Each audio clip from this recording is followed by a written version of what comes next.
Great.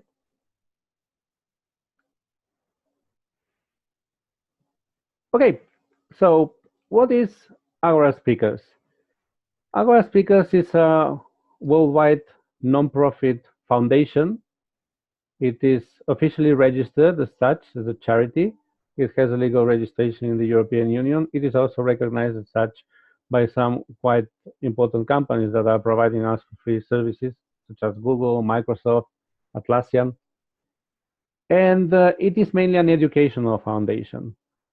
Our main purpose is educating people, and as you can see from our mission statement, empowering them to become, on one hand, excellent, brilliant communicators, and on the other hand, confident leaders.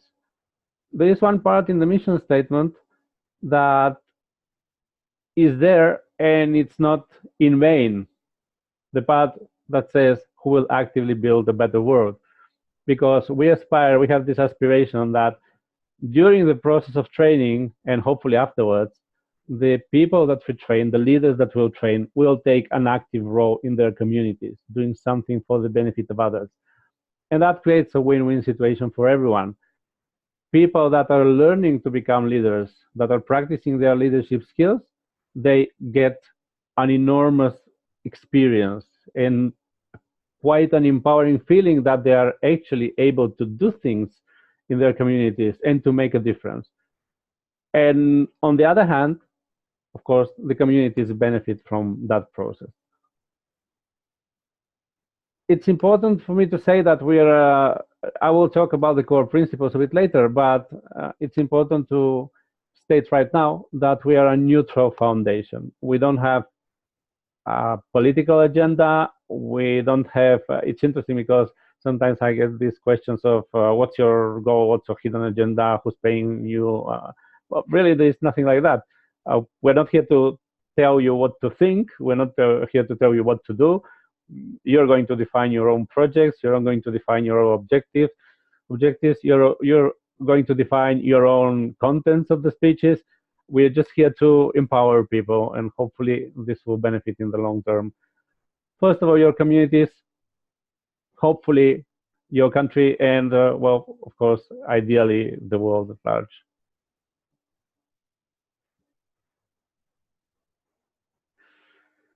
Right now, Agora is present in about 70-something countries. We have 102 clubs. The last one recently chartered in a school in Nepal. And well, here there are some pictures of Agora clubs around the world. Unfortunately, obviously with 102, it's impossible to paste them here. But just so that you can see, top to right and sorry, left to right and top to bottom, we have 3 clubs from Portugal. Then we have the club in Jakarta. Then we have the one in Madrid. Then the next row is Singapore, Kathmandu, Paarl in South Africa. Then we have Gorzo in Poland, and then Oman in Jordan, and Tokyo in Japan. So as you can see, it's quite a widespread community, and we continue spreading. We continue spreading because we find a lot of popular support. We have several ways in which we communicate with everyone where you can reach us. Of course, first of all is the website. We have a static one, which is www.agoraspeakers.org. And we have the educational part of it, which is the wiki. Then we have a general chat, a real-time chat where you can send messages instantly. It was just announced like 1.5 weeks ago, so it will still need some time to catch up speed. And until now, our main communication avenue, so to say, has been Facebook. We have one international group, which is for everyone. Well, all of the groups are for everyone, but I mean, the purpose of the international group is mainly things that are of interest to the whole community, or general announcements, or general educational materials, or sharing your club success, posting pictures of your meetings, things like that. And then we have per country groups, which are usually good for announcing local events or finding members for starting a prospective club and things like that. And then of course we have presence in the other usual social networks such as Twitter, LinkedIn, YouTube, Instagram, etc. We have a few more like Contacte, but they're not that popular. I want to emphasize that I began by saying until now our main avenue has been Facebook, and we're trying to move away from that, especially because there are many people with privacy concerns, with rightfully privacy concerns, um, that are not very comfortable being on Facebook. And also because it's not good to have the data of our members in someone else's hands, and Facebook takes a lot of information. So we're developing our own platform, and we'll be rolling it out quite shortly. Of course, Facebook will continue to be there, but we'll try to move away from it slowly, at least as our main communication channel.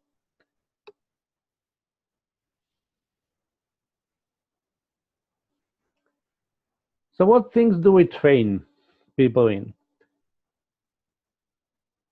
It can all be said to refer to a central core ability, which is leadership, that has three accessory skills. Well, there are many others, but that we deal or work on, especially that would be public speaking, the ability to present a speech in front of an audience, a speech with a clear message, a speech with a clear structure, a speech that is entertaining, that is not boring, that has a clear goal, and to, depending on the kind of the speech, to inform the audience properly, to move them to action, to transmit something.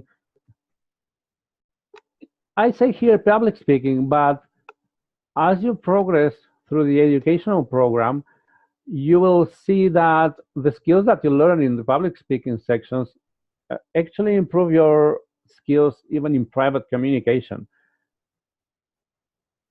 Although you can imagine public speaking as being a skill for in front of huge audiences, you will see that even in your one-to-one communications, you will experience a great improvement in the way you make your points, in the way you transmit your arguments, in the way you move your hands or the expression in general of your body, and that is also quite interesting to watch.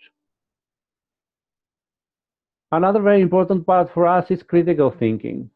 Critical thinking is something that is very necessary today, and that is absolutely fundamental for leaders. And that's the ability to discern whether something is true, false, the accuracy of some information that you're getting.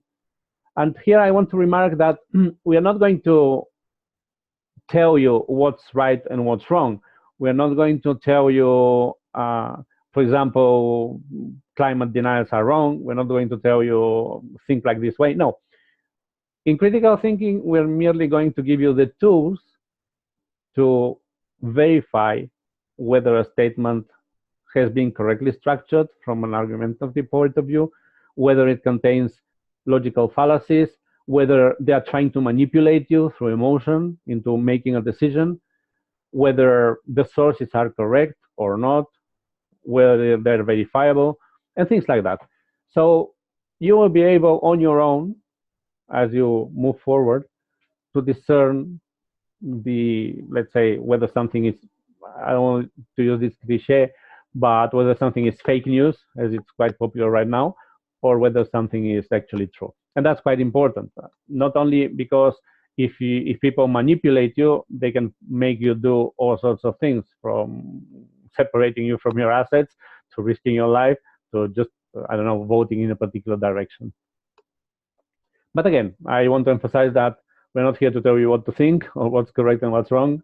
We merely provide you the tools, and then you hopefully use them. Another very important part, another very important skill that we work on is debating, and especially the ability to find compromise positions of compromise. Usually, most debating formats out there, they have a structure of two teams. in which at the end of the day, one of the teams wins and the other loses. But that's not usually how life works, because you're never going to actually win over completely another party. That will never happen. So our debates have a very specific format. First of all, we encourage looking at the problem from different sides, and not only from two. So in our debates, actually, you can have more than two teams. And we also, unlike other competitions or other debating formats in which there is a winning team and a losing team, and that's based on, well, I don't know, criteria of professional judges or the criteria of the audience or things like that. Here we actually encourage different teams during the debating to reach compromise positions. So for example, one team may be defending completely free education, high school education for everyone. Another team may be defending the position that no, all high school education should be paid. So we encourage them to find common ground. Of course, no one is going to give up their core position, but maybe they can reach a compromise on saying, okay, there are bright people that have been born in unfortunate circumstances, so at least they deserve to get state-paid free education. And we value that a lot, the ability to find the middle ground, especially during those debates. And of course, all of that contributes to your experience as a leader, because all of those skills, the ability to see whether what you're being told is correct or not, the ability to argue your point in front of others, but not to the point of fanatism, being able to, okay, maybe I should give up a bit of my demands in favor of advancing the negotiation, and of course the ability to express yourself. Those are the main factors.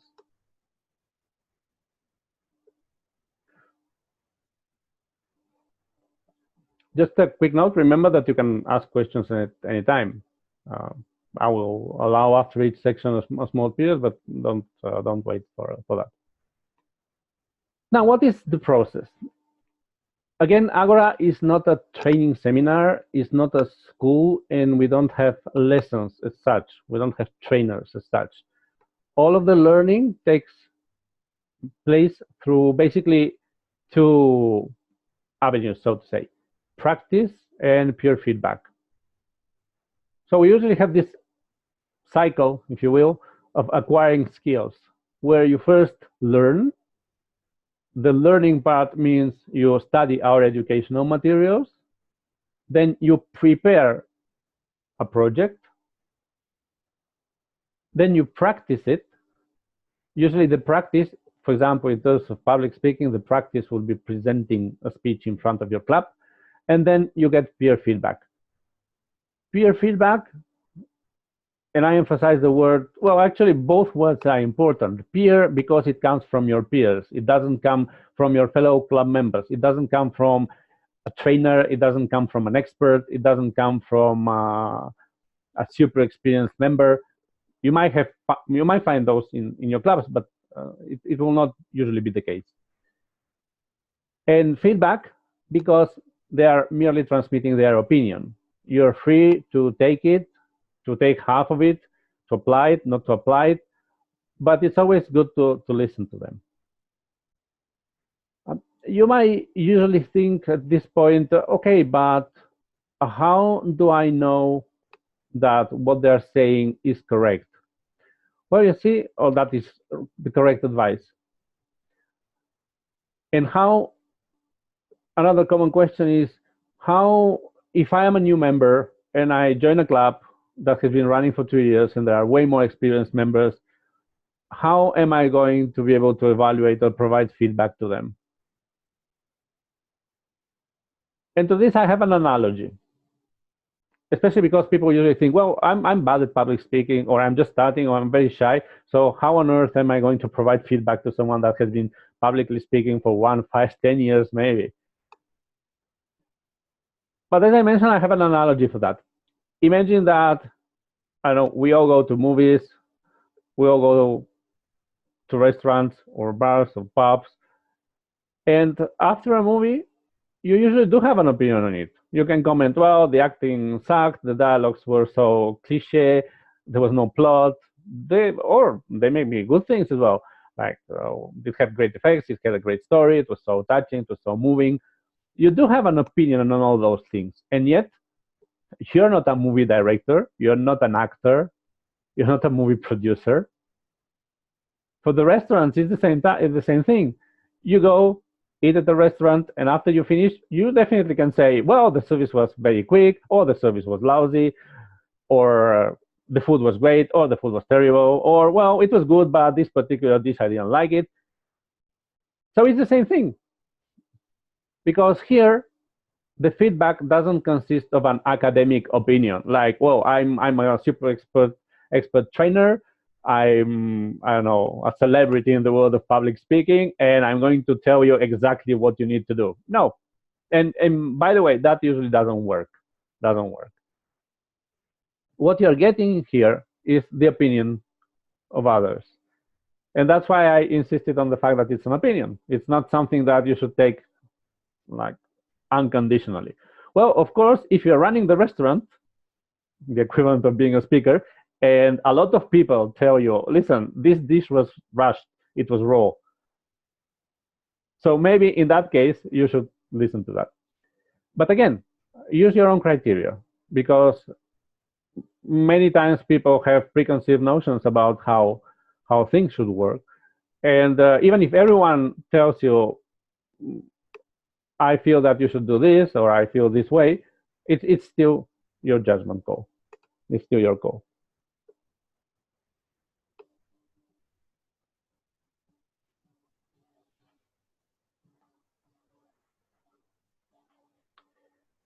To support the learning, to support your learning, we have four main legs in Agora.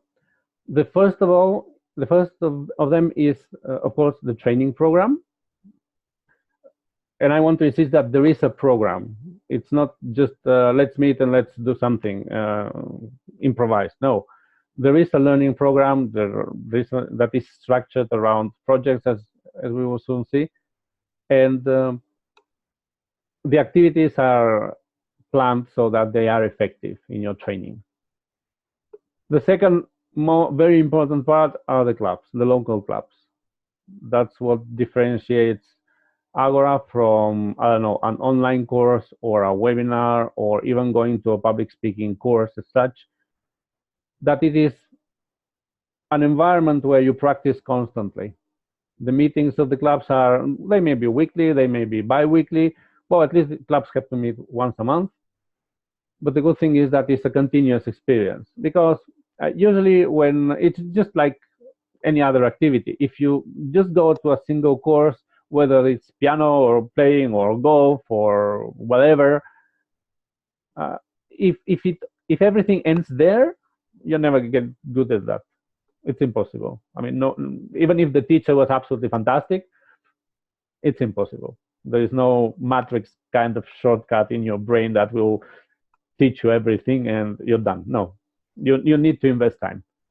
At least in this case, the good thing is that, as you probably all know, Agora is free. So you're not paying for it. You're only investing your time, energy, and that's it. Another important part is the Agora community. Again, that is what distinguishes Agora from the other ways of doing it or from having just an independent club. Because as we are growing and we'll keep growing, you get access to a vast amount of experience and viewpoints, and you can ask for advice from anyone. And in fact, we'll be rolling out systems specifically encouraging that. For example, uploading your speech or uploading your project, either in written form or maybe a recorded video, and asking for feedback from the worldwide community. And that is, especially in today's world where you need to talk in front of a global audience, having such a varied community with so many viewpoints is invaluable. And then we have a fourth leg, which are mentors. Mentors are more experienced members in your club that, or not necessarily in your club. They can be from other clubs, they can be online, that will guide you, at least during your first steps with Agora. Let's say the first 5, 6 projects, maybe.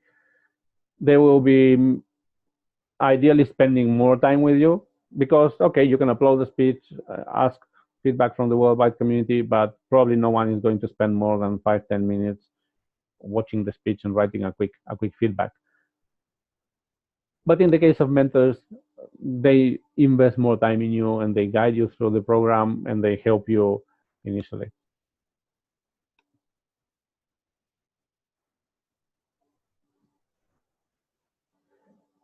Now, our program is structured in what we call projects. Projects can be all sorts of things. They can be to present a speech, they can be to do something outside of the club environment, they can be, there are many different kinds of projects. They can be, for example, analyzing someone else's speech, etc. And projects are ordered. You need to do them in order. And in each of those projects, you're going to apply that acquiring skills cycle. And the important part is that after you do them, you present them in front of the club. Don't look at this as some sort of examination or scoring or judgment. No, it's just, okay, here's what I did, or this is my speech. This is how I went about it. What's your opinion? And you get feedback. And of course, you're not forced to advance. There is no rush to advance. Although, now this is a question that we usually get asked. We do provide a certificate at the end of each educational path, but your goals or your focus shouldn't be the certificate. It should be actually your own learning. So there is, you shouldn't feel any rush, because at the end of the day, if you rush through the program, which is possible, of course, and you get the certificate, yeah, you have a paper saying that you completed the program, but you're really only lying to yourself because you're not qualified. You're not still, you don't have yet the experience enough to be a proficient public speaker or leader or whatever. So again, there is no need to rush through the program. You can repeat the projects as many times as you want, especially if you feel that, and that is usually something that even you yourself you'll feel. In the field of public speaking, when you deliver a speech in front of your club, you will immediately notice, oh well, I left this unanswered, I forgot to say that, I noticed that the audience didn't exactly react the way I wanted to, or well, my speech was full of jokes but no one laughed, or full of humor, not jokes, because well, there are different things and jokes are dangerous in a speech. They almost never work. So you have also to examine critically your own performance.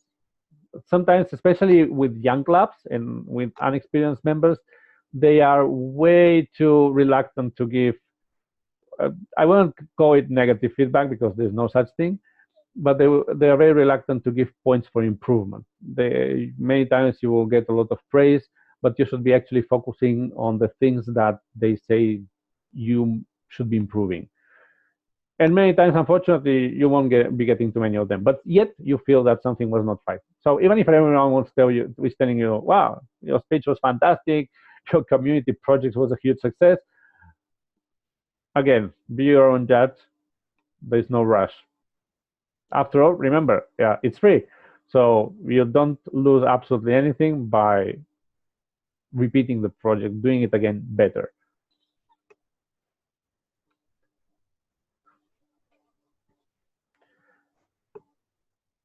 So, are there any?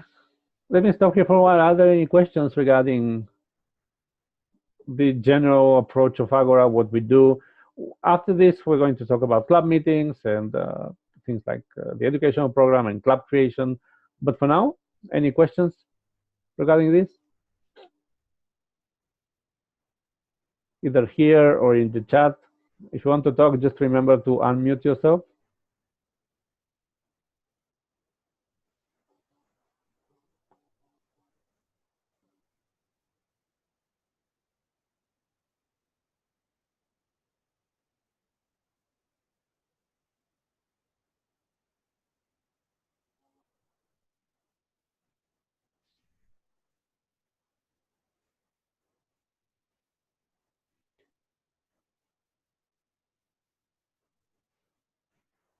Okay, so I'm reading in the chat. Okay, thank you, Emerald. So let's continue then with club meetings, one of the absolute core legs, and especially for club founders, you need to understand how club meetings work.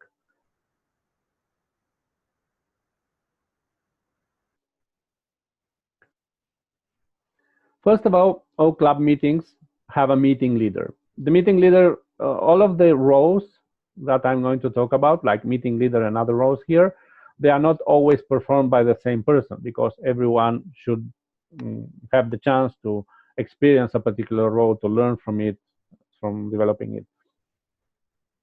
So the meeting leader is basically in charge of, you can call it him or her a master of ceremonies, is basically in charge of ensuring that the meeting proceeds smoothly. Because usually meetings that don't have a good meeting leader, they tend to be overtime, they tend to be unstructured, a huge waste of time. Meetings here are not just let's gather and talk. No, they do have to have an agenda, a specific order of things that are going to happen in the meeting that is known in advance, that is prepared by the meeting leader or the vice president of education, depends. And then during the meeting, you execute that.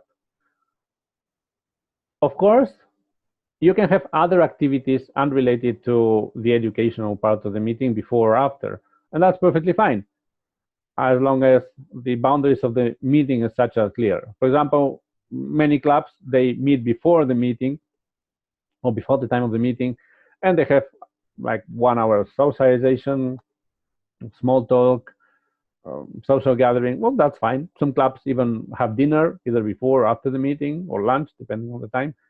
But still, we're an educational foundation, and it's very important that our meetings preserve a particular format.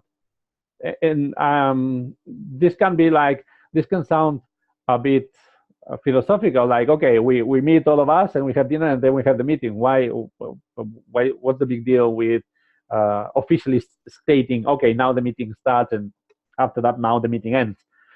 Well, the main reason is that, remember, we don't charge anything, but that doesn't mean that running Agora doesn't cost money. And that money comes usually either from corporate clubs. Corporate clubs do pay Agora, or private donations, or state grants. And for state grants, it's important that we say, listen, we're a foundation and we're doing this. And this is the format of our meetings. And then we show pictures of the meetings and videos and things like that. But if instead we go to, I don't know, the European Union and tell them, these are our meetings, and in half of the meetings, the people are, I don't know, eating or doing something else, well, they obviously tell us, excuse me, but we are not going to be funding that. So it's important to have an official start and end of the meeting.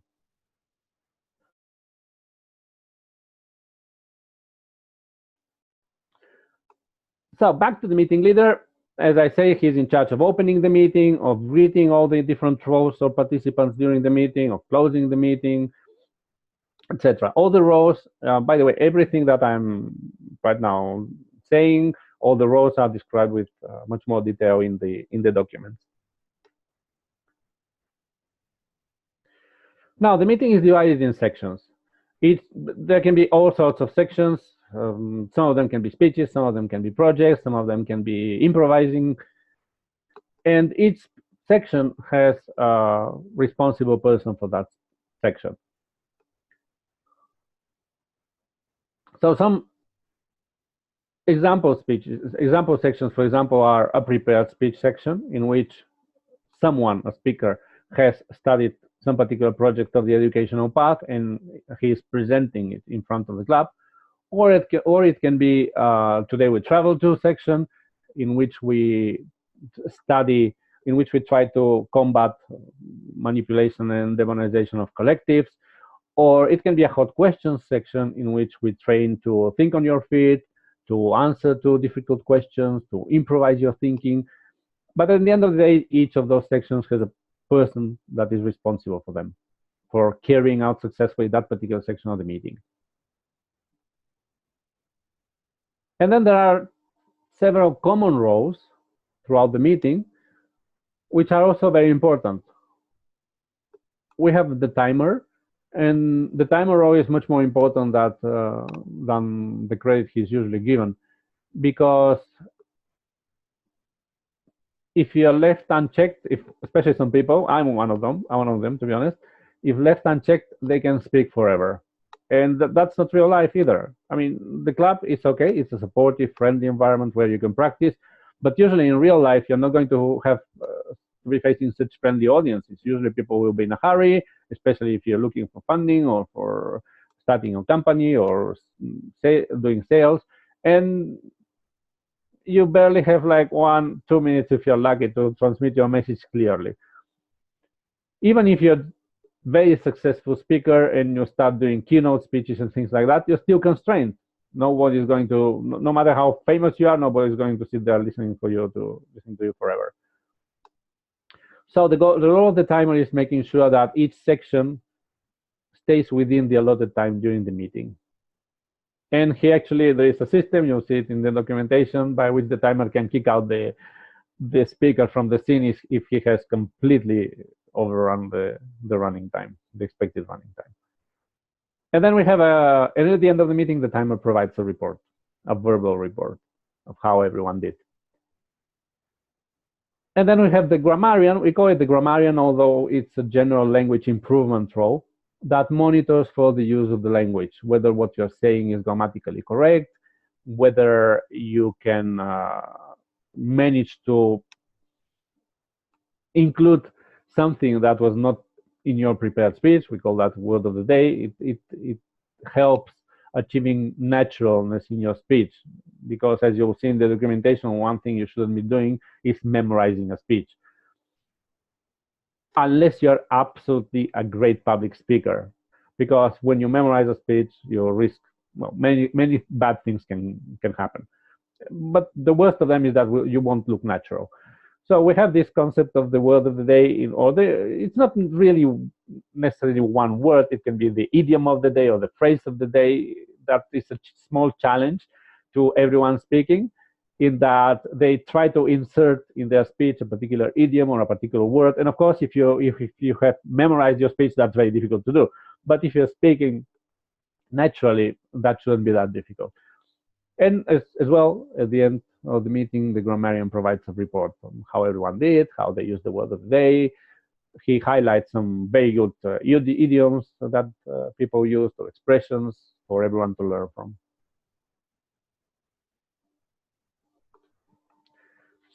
Then we come to another very important part, which I mentioned in the beginning, which is the evaluator. Each section has an evaluator. An evaluator that knows what the goals of the section are, and that provides a verbal evaluation, a verbal and written evaluation to the member in front of the club.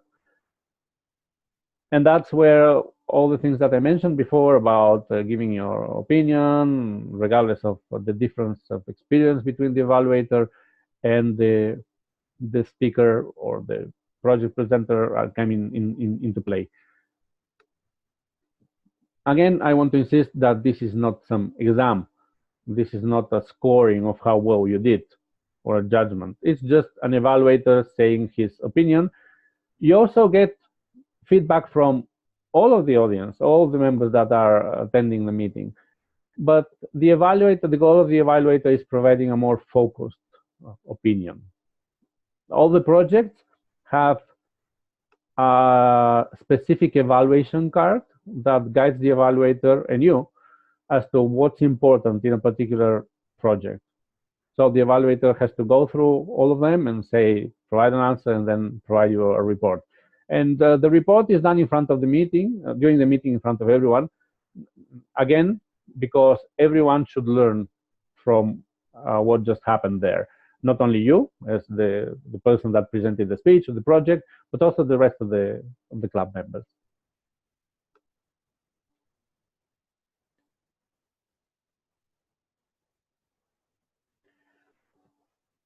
Here's usually how a typical meeting goes.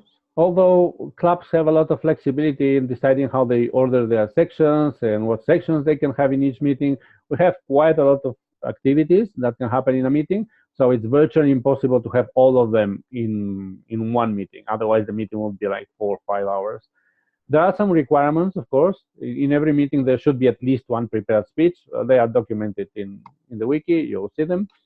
But for example, the typical meeting goes like this. The meeting leader introduces the meeting, and he usually greets the guests.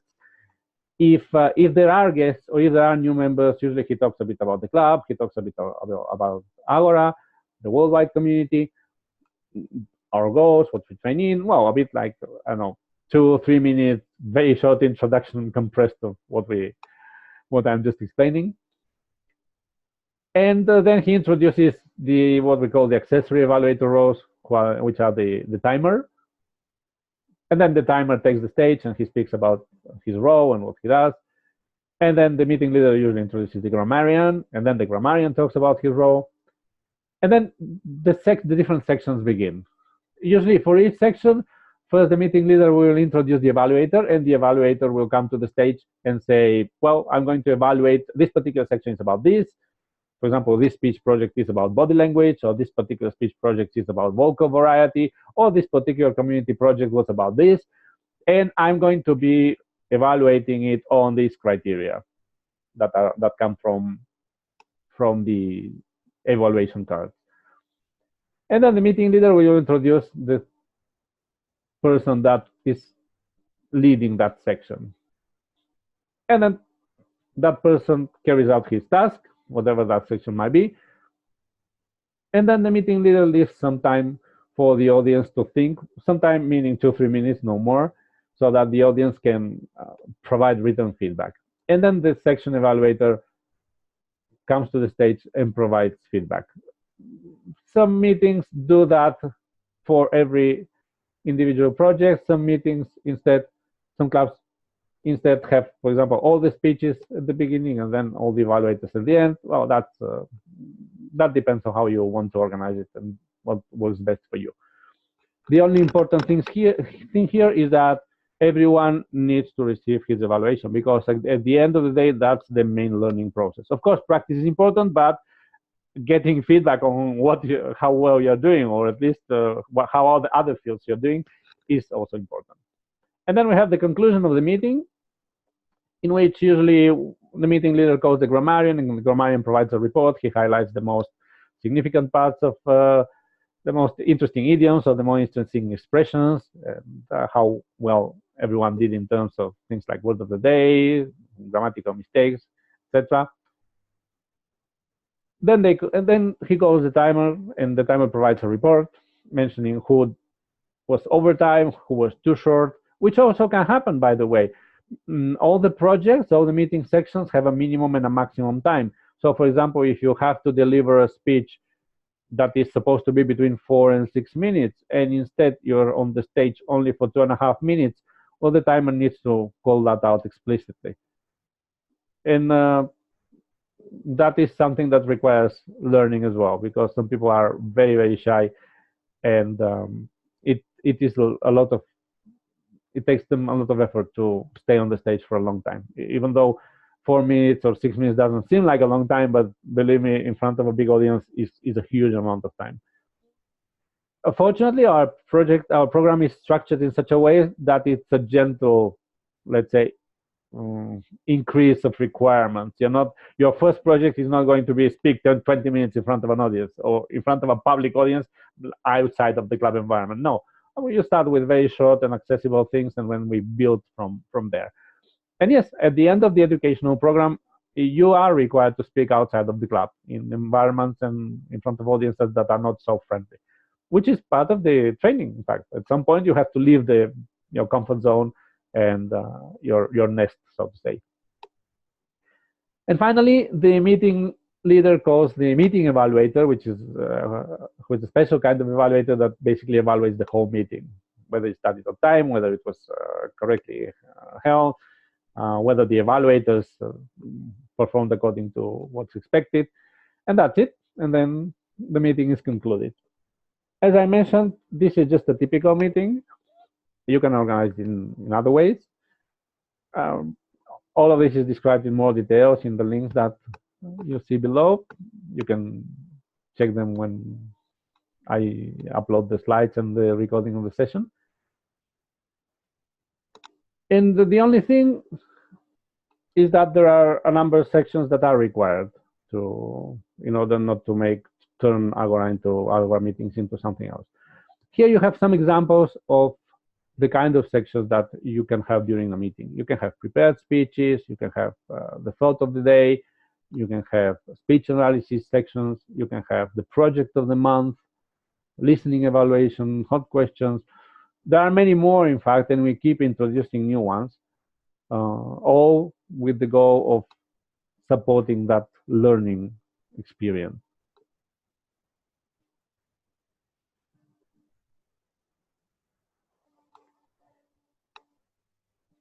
So again, I want to make a small pause and ask whether there are any questions.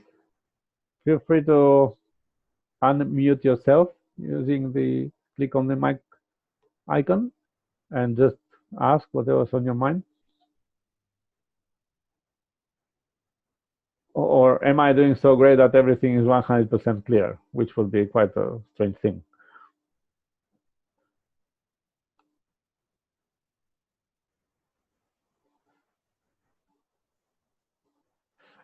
Okay, thank you, Johan. Okay, let's move forward then. The educational program. We have several paths, of which the first one and the one that you need to do before tackling any of the others is the basic educational path. And the basic educational path is focused above all on public speaking. It has three, I don't know, sections or groups if you want.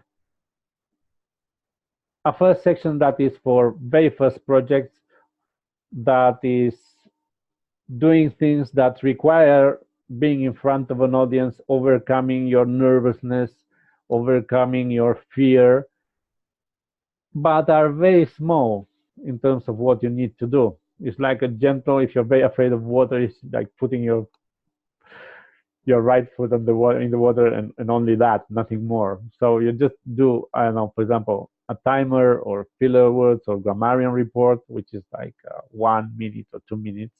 And sometimes it can even be done from your seat, although it's not recommended. Or speaking about the things you like, which should be quite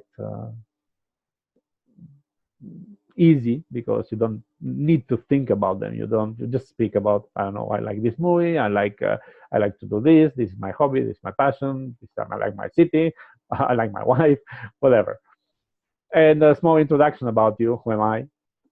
That is okay. Well, theoretically you speak on a known subject, although it's quite a philosophical question whether we actually know ourselves or not, but at least you know, at least from the point of view of introducing yourself to others, who you are.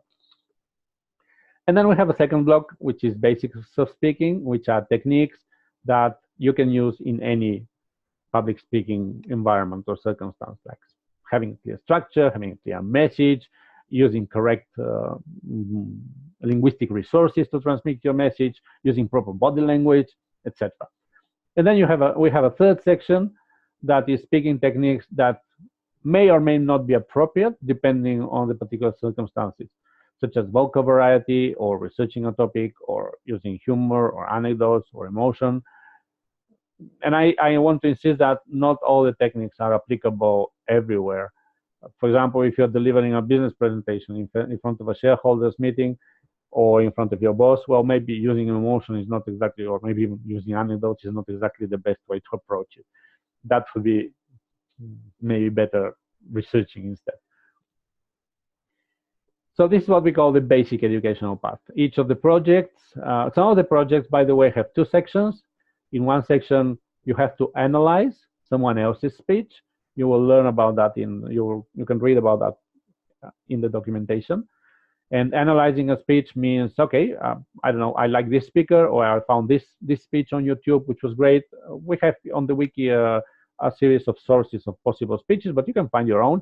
It doesn't need to be a famous speaker. It just needs to be a speaker that you like. It may even come from a school contest or from, I don't know, a graduation speech, things like that. Doesn't need to be Obama or Clinton or Bush or whoever. Doesn't need to be a politician. And then you analyze that speech, but you don't analyze it in general, like I liked it or not I liked it. No. For example, if you're doing the body language, if you're doing the speech analysis part of the body language project, then you specifically focus on the body language of the speaker and you forget everything else. What he's talking about, the linguistic resources he's using, whether he's using humor or anecdotes. No, you just focus on the body language. And you do an analysis of that. You examine how he's moving, what gestures he's making, how he's looking at the audience, and you present that analysis in front of the club so that everyone can learn as well. So, for example, you play the video or you send it beforehand if you don't have a projector at the meeting, and then you can tell your members. So, for example, look at how at minute 1:30 he's doing this with his hands. Look how a bit after he's emphasizing each point with his fingers, things like that. And then, of course, there is the part where you actually do your own speech or deliver your own speech, focusing again on body language. And then, again, what I mentioned before, you can talk about anything that you want to, as long as it's legal in your country. We are not, the contents of your speech, that's your choice. And as I mentioned, as long as it's not some sort of hate speech, which is illegal in any case in most of the countries, it's up to you. And then the evaluator will evaluate how you did in terms of body language. One thing I want to emphasize is that, except in some specific projects, like using humor or anecdotes or emotion, the evaluators do not focus on the content of the speech. So, for example, I don't know, if you talk about climate change in your body language speech, the evaluator shouldn't enter into whether he agrees with what you said, whether he thinks it's urgent or not, or is not urgent. No, he should focus only on the delivery, on how the speech was delivered. Now, there are projects in which content is important, and yes, the evaluator will go into that, especially in the path for educational speeches or in the path for speaking for entrepreneurs. Of course, it's important that what you transmit is factually correct. And we have, after you have completed the basic path, we have what we call advanced paths. Now, and at this point, only two of them are ready. The one about storytelling and the one about educational speeches. The one about against all odds, it's actually going to become an activity that can happen at any point of the other paths, but they are just not deployed yet. They are not deployed because we're waiting for the online portal to be finished. And then after we have this infrastructure, as I mentioned before, we're trying to move away from Facebook. After we have this infrastructure in which we can have users and we can know to which club they belong and they can track their own progress online. Immediately after that is deployed, we will unlock those sections. And again, one thing I want to mention here is that right now in the wiki, everything is open, which is good and it's bad. It's good because everyone can access everything and there's not a lot of formality. But on the other hand, it's bad because there are quite a few clubs that are operating in an unregistered way, meaning, well, they use the system, they use the documentation, but we don't know that they exist at all. Which is bad because it makes us weaker. Remember again what I mentioned about the institutions. If we go to the European Union or if we go to a state and we say, okay, we are 100 clubs or we are 50 clubs, then they judge us in a different way than if we say, okay, we're 200 clubs or we're 300 clubs. So it's not really, as I have insisted many times, we don't charge anything. We're free for open public clubs. So the fact that we need to know who's out there using our program is only because that helps us as a foundation in front of the public institutions and makes us stronger. And we get, of course, more ability to do things.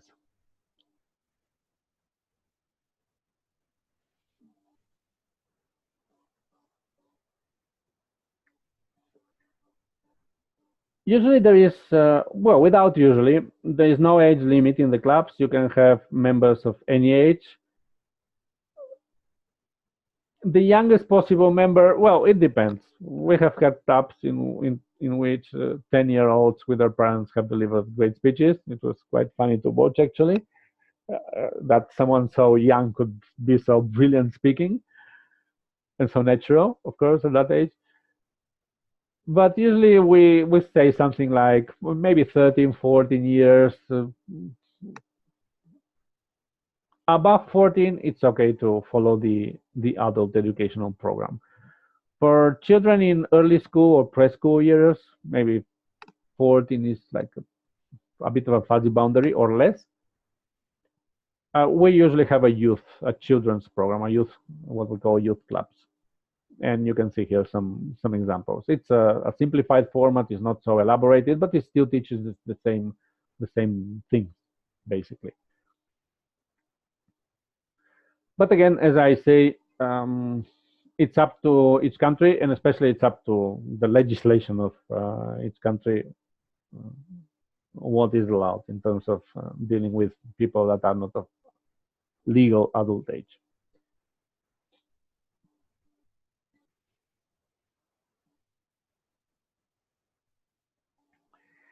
Where can you find our learning materials? The main source is the online wiki. It's the place where everything is updated and it's updated almost on a daily basis. And this is important because some people tell me, okay, I'm going to download the wiki and then print it out and then share it with members. That's fine. I mean, we don't, as long as this is limited to the club, it's perfectly fine. Um, but the thing is that that documentation becomes obsolete rather quickly.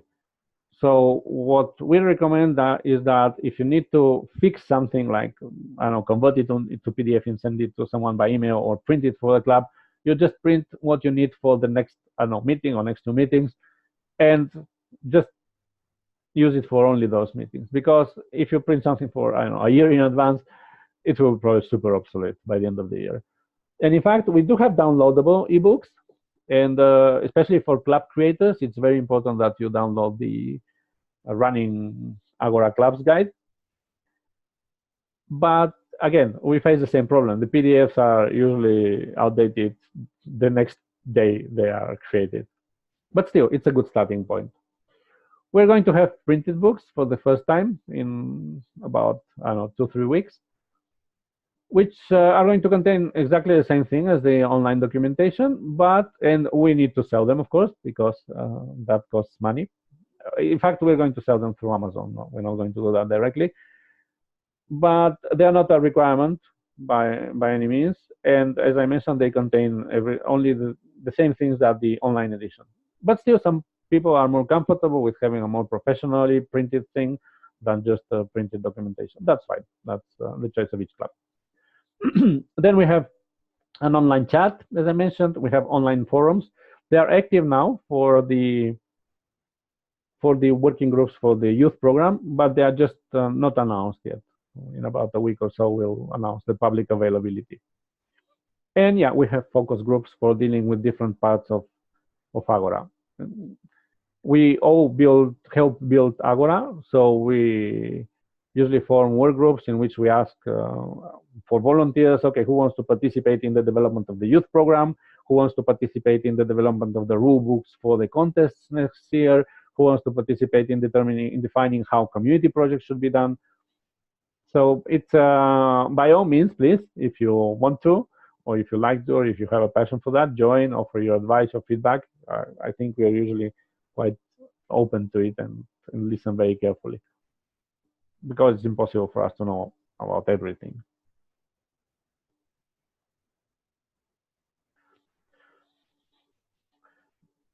As I mentioned before, as you finish the educational program or each educational path, sometimes even after you finish one section of an educational path, you get a certificate.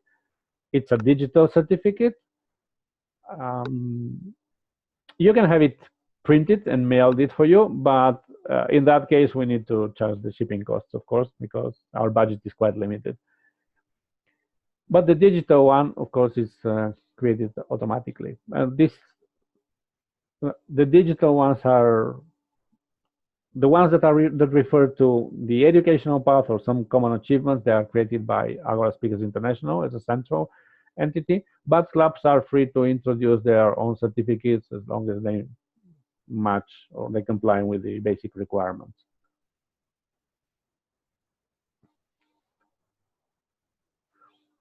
And then we have badges. It's going to be a feature of our online platform. Badges are general images, but they're a bit more than images. They are intelligent images that conform to a particular standard that you can showcase on your resume. And the good thing about them is that this standard allows for badges to encode information, like what this what does this badge represent exactly. And then a prospective employer or someone that is interested can click on the badge, can verify that the badge is correct because they are signed, and can learn about what this badge means. And they are quite useful. It's something to show you on your resume usually.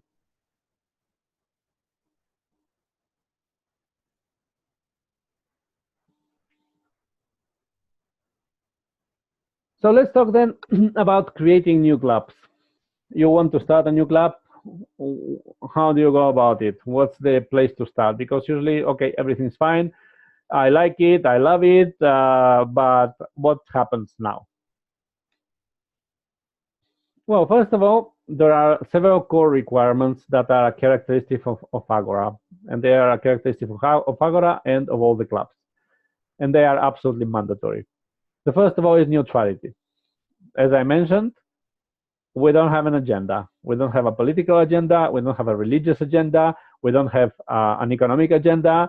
Our goal is not starting a revolution anywhere or subverting the existing regime or something like that. And that's very important for the health of the whole Agora ecosystem. That's absolutely fundamental. So basically, no club can officially or on a constant basis be promoting any particular worldview. So you cannot have, for example, a club that is constantly speaking about Christianity. You cannot have a club that is officially endorsing a political party. You cannot have a club that is officially endorsing anything, even if that anything seems super right to you, like something as basic as, okay, this club is all about freedom of speech. No, clubs should be neutral from political, religious, commercial, economic perspective or worldview perspective in general. And that's important as well because what a club does can have repercussions somewhere else. For example, if the if your club, for example, is a very religious club and you say, okay, this club is a Christian club, the problem is that if we go to a Muslim country or to some other country where Christianity is not the main religion, they can always say, no, well, we are not going to allow that kind of clubs here because you see, they are endorsing a particular religion. Even though that happens in only one club or two that exist in Agora, still they're going to use that as an example, and that happens quite often. The second core requirement is equality, meaning you cannot discriminate. You cannot discriminate based on gender, which means you cannot have male-only clubs or female-only clubs. You cannot discriminate on educational level. You cannot discriminate on, of course, social status or disabilities or things like that. As long as a member is able to go through the educational program by himself, not aided, because otherwise that subverts the whole process, the whole purpose of it. He should be able to attend. You can also not discriminate. Again, that's tied to the neutrality principle based on political viewpoints. So, for example, sometimes I'm asked, okay, we're a church. Is it okay to have a club within our church? And I say, yep, it's okay, as long as you respect both the neutrality principle and the non-discrimination principle. Meaning, for example, that if you're a club in a political party or if you're a club in a, I'm going to use religion again because it comes up, it comes so often. If you're a club in a Christian church, are you okay with someone that is a Muslim going to the club and delivering a speech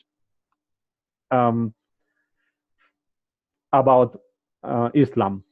Would that be okay for you, or an atheist or agnostic? If that's okay, then by all means, you can have it.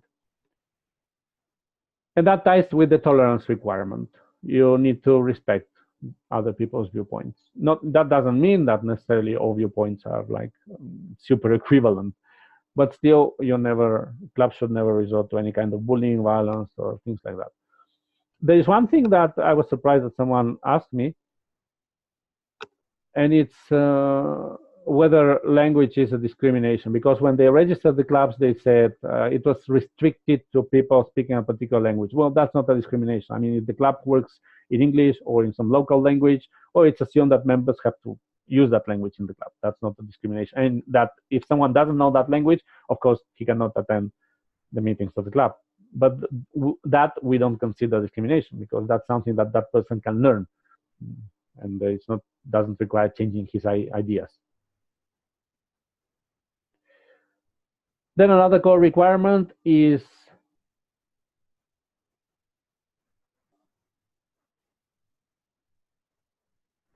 the non-profit requirement. Although Agora is free, we don't charge anything, clubs can charge fees their members. And in fact, we do recommend that clubs charge a small fee, because that provides a stable, let's say, cash flow for clubs to sustain their own operation. They can spend those funds in renting venues, or in, I don't know, printing costs, photocopying costs, in buying a projector if they don't have one. Of course, you're not going to buy a projector the first month, but the important thing are that the funds are spent in a particular way, and we have rules for that. But the other part, the other interesting or important fact about this is that if people pay a small amount to the club, they create some sort of commitment. Because unfortunately, in the world that we live, something that is free is not usually taken to be very valuable. And since you haven't paid anything, you can disconnect at any time and stop going to the club. So it usually creates a small commitment. Of course, don't go like overboard charging a huge amount of money, because you're going to have no members in that case. But something that is reasonable for each country. Again, we're not going to tell you how much or how frequently. That's up to each club. And the final pillar is intellectual honesty, meaning that we are a very research-based foundation, meaning that things that we train, we're always investigating where there is actual scientific research supporting that. We don't endorse a particular way of doing things just because some famous person said it, or some famous trainer, he recommended that, so okay, let's all do that. No, I mean, we do research, and we use research a lot. And as such, we fully endorse the scientific method, and that means intellectual honesty. Intellectual honesty means, above all, being able to constantly critically examine your own beliefs. Critically always question yourself and what you think. Examine what things are out there that support your viewpoint, what things are out there that don't support your viewpoint. And intellectual honesty is also the ability, and that's a fundamental ability in leadership, being able to recognize when you're wrong. And nothing, and that's an interesting thing, because one of the things that we train people in understanding is that you're not attached to your ideas, meaning that if an idea or an argument you had was wrong, that doesn't imply anything regarding how you are as a person. It's just that that particular idea, that particular argument was wrong. Okay, no big deal. In fact, people that are able to recognize that they were wrong and learn from that and adjust their viewpoint, they are much more successful as leaders and in general in life, and they are seen as much more trustworthy than someone that is just fanatical about his idea and it's like this all the time. So we expect that as well. Now I want to quickly go over the 4 club types that we have, although we are going to be focusing on open public clubs here. Open public clubs are clubs that are accessible to everyone, meaning that anyone can become a member as long as, well, there is space in the club, because the venues obviously have a limited amount of space available, and as long as they speak the language of the club. Then we have public interest clubs. Public interest clubs are clubs that are in places where there is a restriction in membership, but it's given by the environment. For example, clubs in prisons, of course, not everyone can be a member of that club. Clubs in schools that are usually limited to to students, to teachers, faculty in general, to parents. Clubs in governmental institutions that are usually limited to civil servants and things like that. These two clubs, open public clubs and public interest clubs, they don't pay any kind of fees. And they're completely free for the club, for the members, because, well, the goal of Agora is outreach as well, trying to empower as many people as possible. And then we have two special kinds of clubs that do have to pay fees to Agora for using our materials and our system. The first of them is restricted clubs that restrict their membership to a particular kind of professional profile. For example, a club that is only for lawyers, or a club that is only for doctors, or a club that is for members of a particular professional association. I don't know, the ACM, for example, or things like that. Clubs that are tied to an organization, they are restricted and they do have to pay a fee.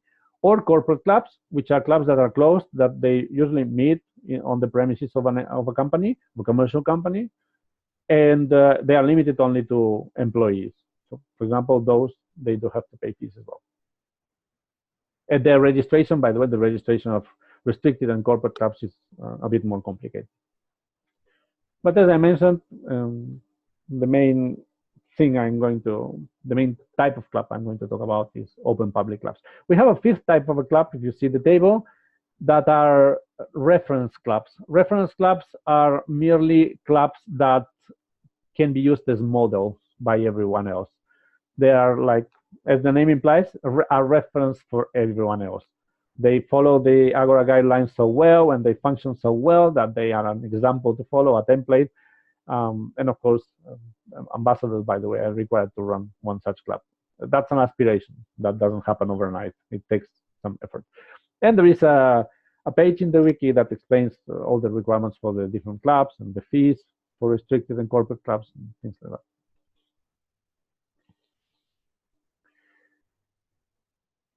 So, what's the recipe for success for creating a club? Or, as a matter of fact, for almost everything in life? Start now. Too many times people try to get the perfect venue, the perfect group, the perfect preparation, the perfect setup. That is never going to happen. And I constantly, or the perfect timing, that's quite a common one.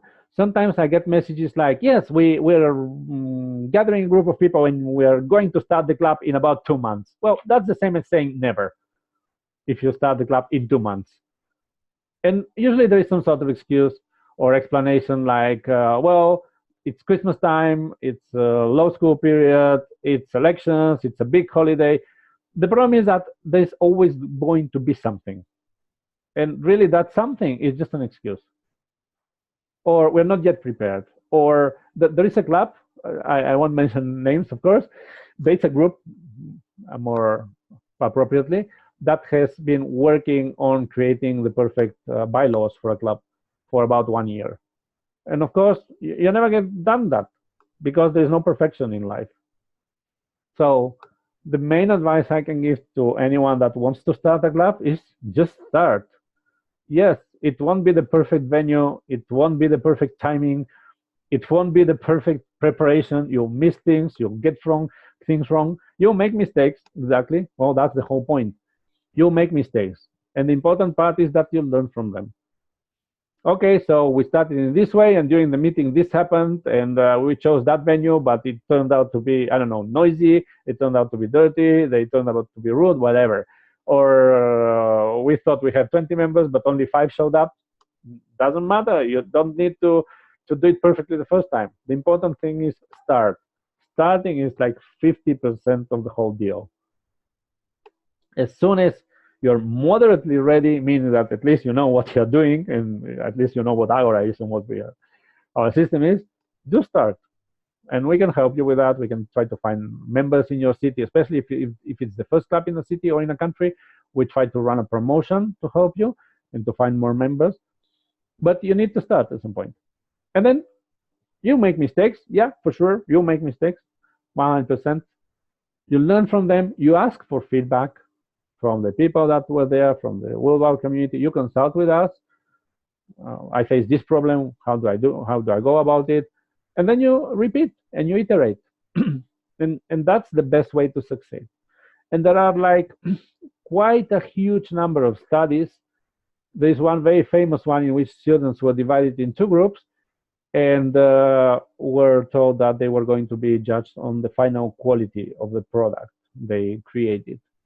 And one group was oriented towards designing the best product that they could, and the other group instead focused on delivering something as quickly as possible.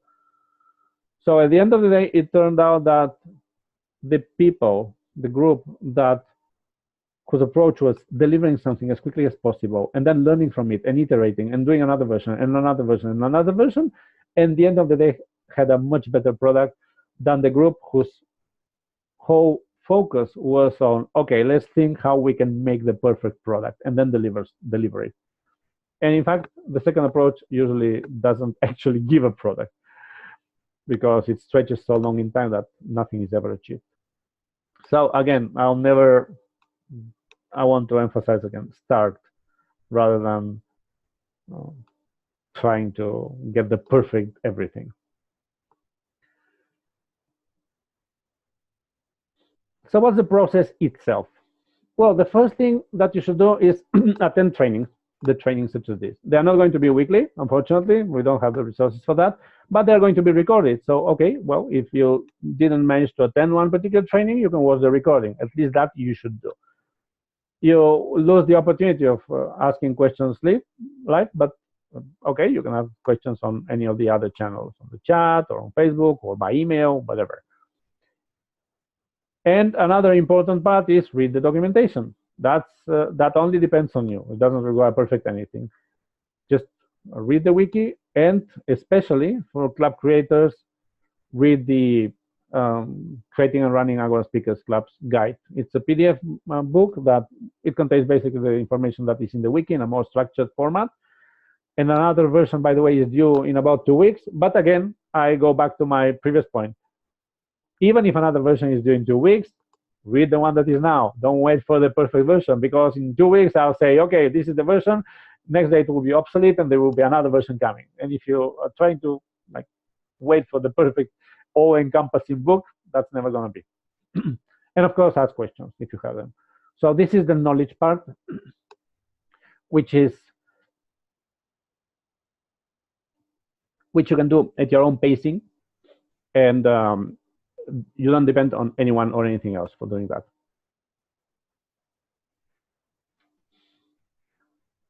Another useful thing is to watch a couple of meetings from other clubs. We have a demo meeting recorded on YouTube. It's a very old meeting from the time when it started about 3 years ago.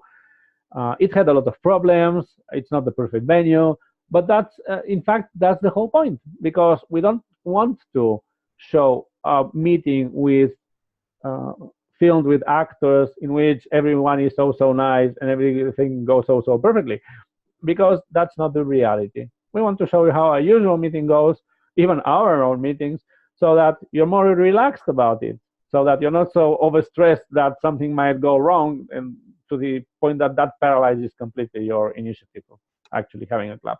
Yeah, things will happen during a meeting. They're unpredictable. You can prepare for some of them you cannot. That's how life is. That's how life is. Not a big deal.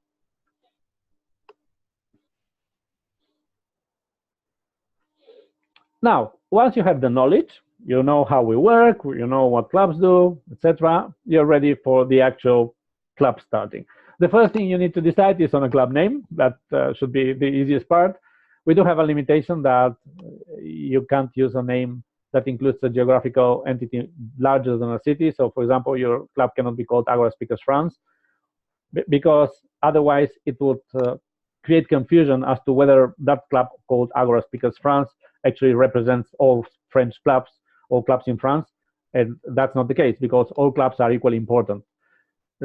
Some clubs are more veteran than others. Some clubs started like 3 years ago. Some clubs are just registered. Well, but that doesn't make them, any of them, more important than the others. And it doesn't And yeah, Oni, you wanted to ask a question?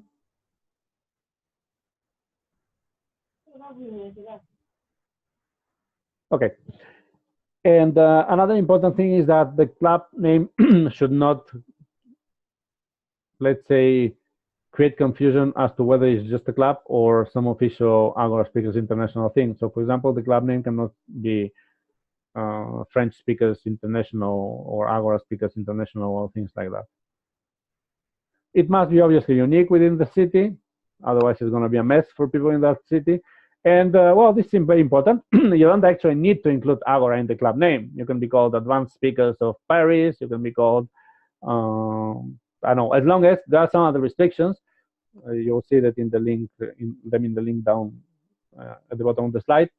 For example, the club name cannot include, I don't know, a political reference. You cannot be Republicans of New York, for example, or you cannot be Christians of Madrid. No.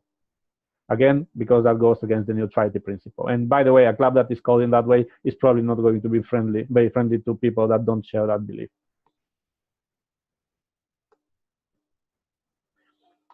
Then you should stop and think about a club logo. Again, remember, all of this can change.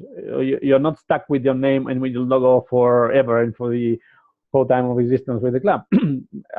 I'm mentioning this again because I want to insist one more time that don't try to be perfect. Just start with something, and if you need, you can change it later. So your logo can be totally new, like completely unrelated to the digital assets or digital designs of Agora. That's fine. You can use what we call the standard logo. And in fact, we create that one for you if you don't have one, if you want to. That uses basically the Agora logo and the club name. Or you can have a more funny derived, what we call a derived logo that uses in some way some part of the Agora logo. Usually the flame is quite popular, but it can be some other part. Well, there are subtle nuances in terms of requirements for each of the logos. They are all documented in the branding guide, but they are not like very significant, just common sense ones. Now, you also have to decide on whether your club is going to charge fees or not. As I mentioned, the amount of fees you charge and the frequency at which you charge it, that's up to the club. You can say, okay, it's $1 per meeting, or it's $90 a year, or it's $1 million a year. Well, that's fine if you can find members that are willing to pay that. Fortunately for members and for Agora, creating a club is free, so that if at some point you start, I don't know, saying, okay, now that I have 1,000 members, I'm going to charge them a huge amount of money, they can start a new club simply. We do have, though, although that's the amount of fees and the frequencies are entirely up to each club, we do have strict financial rules for those clubs that charge money. And well, they are more detailed in the page that's at the bottom of the slide. But they concern mainly transparency, meaning that you have to have a detailed accounting of how money is spent, not on an aggregate level, but like each individual expense. And that report, by the way, should be available to any Agora member worldwide, not only to the members of the club. And they have to be used properly, meaning you cannot, I don't know, use funds for your own private enrichment. That's not a possibility. You cannot use funds for things unrelated to Agora. You can use them for throwing a party, though, in the club. That's perfectly fine. And we do have some additional requirements in that big expenses need to be approved by the membership of the club. So, for example, if you want to spend 2/3 of your club's funds in buying a projector, members have to approve that. And the approval, to prevent situations that have existed in the past, the approval only lasts for 1 year, because we believe that all members should have a say. So just because some members approve some kind of running expense 5 years ago doesn't mean that current members still are okay with it. But again, as I mentioned, these are all common sense things, trying to preserve our non-profit status. And then you also need to decide on the meeting frequency. That's entirely up to you. But when you register the club, we need to know what it's going to be, because it's going to be on the public web portal when that becomes available. So, for example, you can meet weekly or bi-weekly or whatever. The only requirement that I mentioned before is that at least you should have one monthly meeting or 12 meetings a year. Otherwise, it becomes too stretched in time and it's not really a good learning experience. Now, after that, you need a minimum amount of founding members.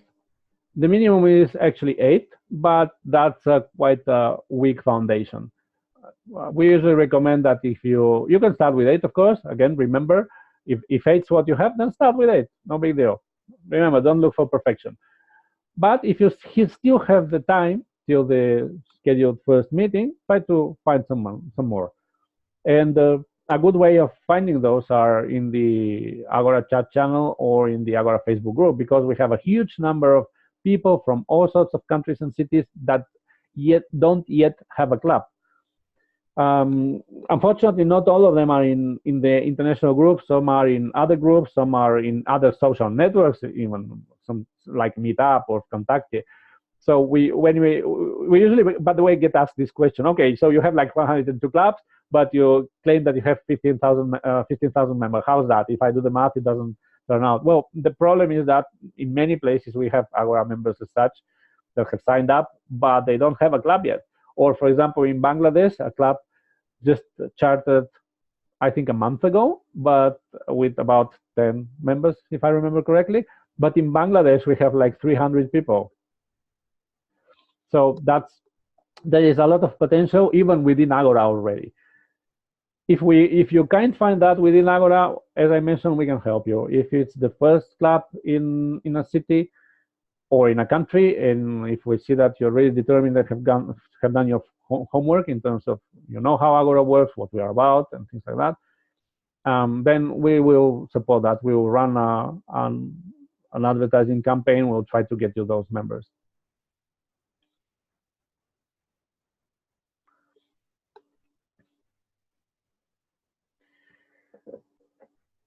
Although the club founder is the one that is going to be the bulk of the work initially, it usually pays off to have quickly a minimum set of initial officers.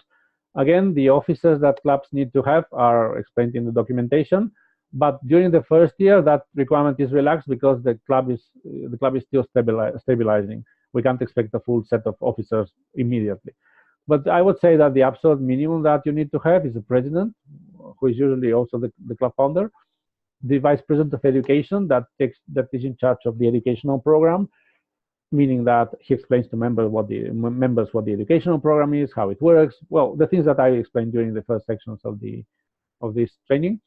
And then the VP of membership, that is basically taking care of guests, taking care of members, following up on questions on social media, replying to emails and things like that. That would be, I would say, the minimum number of roles you need to have. One quick comment about roles. You'll see that there are a lot of roles in terms of officers. Almost all of the roles can be shared by more than one person. For example, in very big clubs of 60 or 70 members, it's too much work for a single VP of education or VP of membership, and they usually have 2 or 3 even people doing that role. And the opposite is also true for very small clubs, 8, 10 members. Well, one person can do more than one role. There's only there are only 2 things, caveats here. The first of all is that the president must also always be one single person, because he or she acts as the contact point for the club in terms of communicating with other clubs or with the media or whatever. And when clubs charge fees, they need to have a treasurer, and the treasurer must always be someone else that is not the president, because at the end of the day, the treasurer acts as a control point for what the president is doing with the funds. The president decides, but the treasurer must authorize it or endorse it more than authorize it.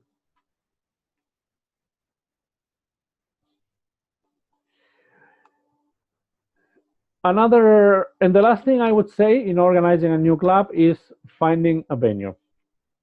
Again, don't look for perfection. Look for something that is good enough. Ask for help. Don't try to do it all yourself. Ask for help in the group. Ask for help with your fellow founding members. Organize yourself so that you can um, do some search or research within your city. Usually a good place, especially considering we are an educational foundation, schools, universities, libraries, things like that. And if you need an official letter from us, stating from headquarters, stating we are an educational foundation, we are legally registered, we do this and this activity, addressed to, I don't know, the dean of the university or the headmaster of the school, we can do that to support you.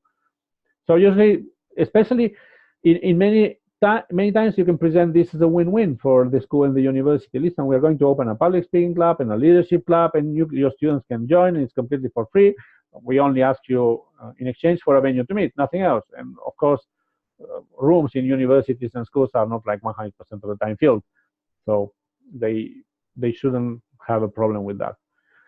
If that fails, you can always resort to pubs, cafes, restaurants, places that if you negotiate with the owner, he will give you a room for free in exchange for people just ordering a drink or having dinner afterwards, things like that. But usually a win-win as well for everyone. And you can also do meetings in open spaces. In fact, clubs that do have a venue, they do meet occasionally in parks, weather permitting, or in open spaces like open theaters or amphitheaters. And that's an interesting outreach campaign as well, because many people that are curious, they approach the meeting, they listen to them, they ask questions. What is all this about? I want to join. Oh, wow, that's interesting.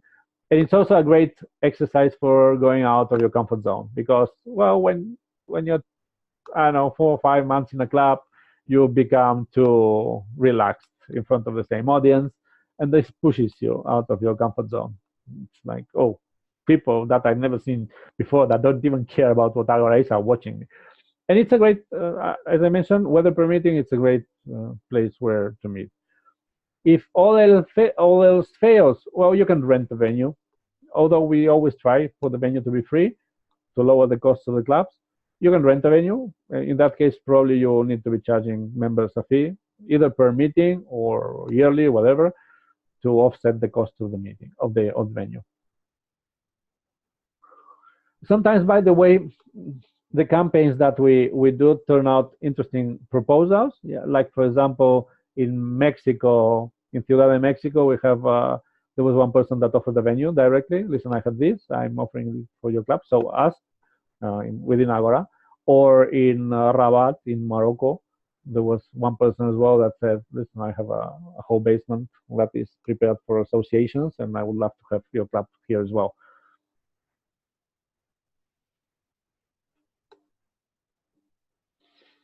Okay, now that you have all of that, you're absolutely ready to start.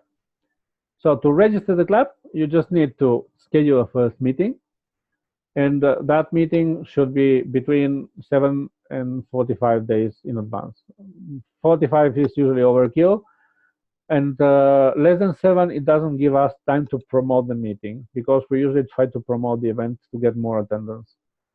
So you need to schedule a meeting, and scheduling a meeting means something specific, like this time, this date, this address. And you need to carry out the meeting. You need to commit to holding that meeting, because, as I mentioned, we're going to promote it, and we don't want to be sending people to a place where the meeting is canceled because something happened. Of course, always can happen. Something always can happen.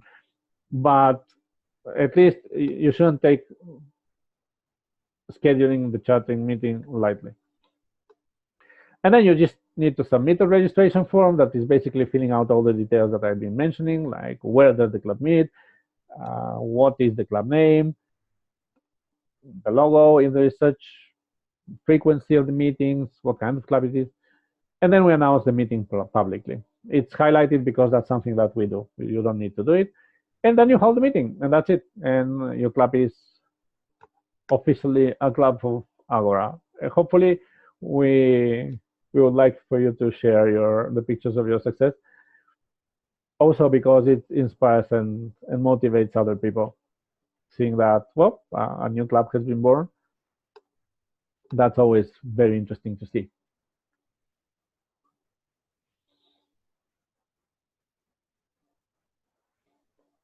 Now, the last section I want to talk about is about the branding, meaning how you can use logo and our templates. And there are basically 4 very simple rules about it. There is a branding guide that is very explicit about the things that cannot be done, but they can all be distilled to 4 basic principles. And actually, the first 2 can be summarized in we need to be able to differentiate, and everyone needs to be able to differentiate between things that are produced by a club and things that are produced by Agora Speakers International. So the first 2 rules are about that, meaning please always include both your club logo and the official logo. Never use only the official logo. If you don't have a club logo, then at least you should have the club name. And the club logo, or your club name, must always come first and be larger of equal size than the official logo. Why? Again, because if you use only, for example, the official logo, it's not about, it is a bit about copyrights and stuff, but that's not the important part. The important part is, again, that you may be hurting the global Agora community, because imagine you write something about your club and you place only the official logo. And that goes to someone else in a different country, and he uses that to go against Agora, like saying, listen, this is an official communication from Agora Speakers International, look what they are saying here. All sorts of things. We cannot supervise and we cannot control, and we don't have intention to, what clubs create in terms of what they write or what they publish or things like that. So many things can go wrong. And that's why we need to make sure that whatever your club wants to publish or create as materials is identified as something that belongs only to your club and not some sort of official position by Agora. And then, of course, for the sake of brand strength, please don't modify the official logo, meaning you cannot stretch it, you cannot emboss it, you cannot apply effects to it. Well, keep it as it is. And well, that should be obvious. Commercial use is not allowed, meaning the Agora logo cannot appear endorsing a commercial organization or endorsing some event or things like that. No. So, well, here you have some quick examples. The first one, for example, are not the right use of the logo because they can be confused as official Agora materials instead of club materials. All the rest are fine.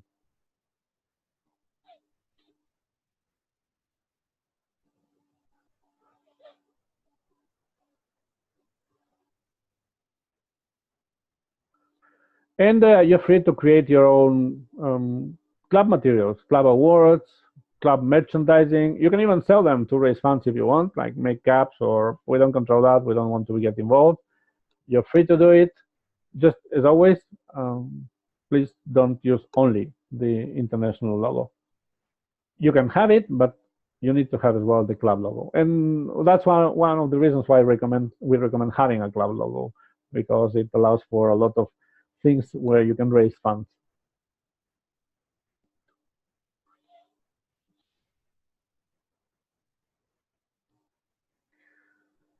All of our digital assets, meaning templates, brochures, leaflets for members, agendas, banners, PowerPoint templates, letterheads, logos, fonts are allocated in the branding portal. We have the link down that they are at the bottom of the slide.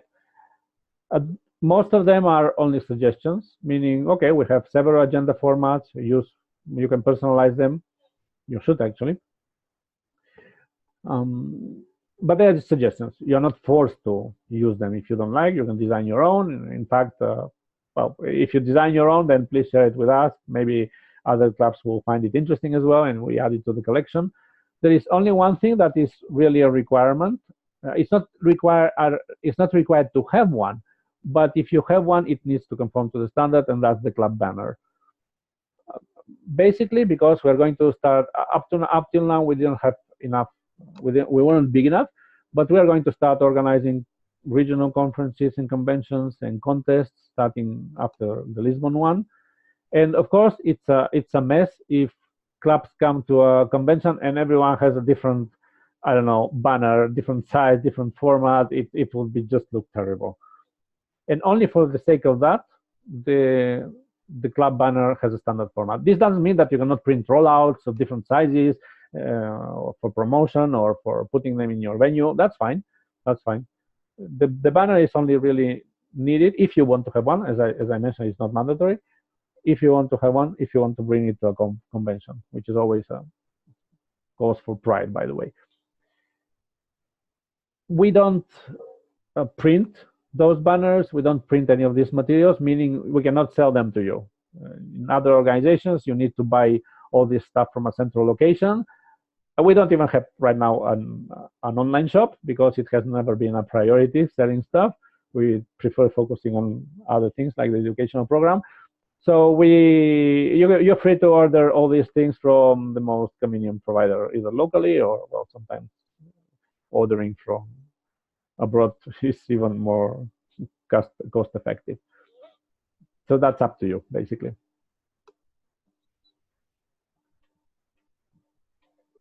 And well, I think we've covered almost everything that from a bird's eye point of view that is about Agora. Now's your opportunity to ask questions, share. Okay, one on the chat, is possible to have more than one club in a city? Yep, by all means. It's perfectly valid. In fact, we hope to have that. Right now, our, let's say, strategy has been planting seeds everywhere. The priority has been having at least one club per country in the capital or elsewhere and focusing on stabilizing that club. So yeah, by all means, you can have more than one club in a city, even in a neighborhood. How do I know how many our members are in a club? Well, that's a good question. We don't have some central database in Cagayan de Oro.